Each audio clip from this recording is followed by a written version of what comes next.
Meet SwagBot, an AI-powered robot that could potentially transform cattle farming. Researchers at the University of Sydney are betting on it to make the industry smarter, greener and more efficient. Once the cattle are used to the robot, they will follow the robot around. When SwagBot was first launched in 2016, it was a simple herding robot built to handle uneven terrain. Now packed with sensors, AI and machine learning, SwagBot can check the health, type and density of pastures, and even keep an eye on the cow's health. Using data to autonomously herd cattle to the best pastures, it can move them before land is overgrazed and soil becomes degraded. Salah Sukaria, whose team made the SwagBot, is a professor of robotics at the University of Sydney.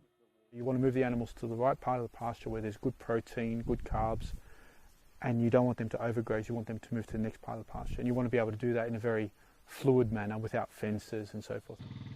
Farmers constantly assess how many animals their land can support.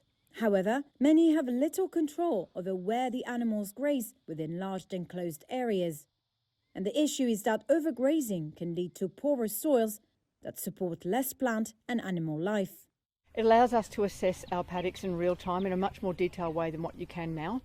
Erin O'Neill is a part-time farmer who attended a recent demonstration of the robot. Because that allows us to know what bits of pasture are most nutritious, particularly if you've got cattle like we do who are pregnant and therefore need a higher quality pasture to aid them through that pregnancy bit. Australia, one of the world's top beef exporters, with about 30 million cattle, faces challenges such as labour shortages, poor pastures and environmental concerns. And Professor Sukaria believes that robotics and automation could be key to overcoming these challenges, making farming more efficient and environmentally friendly.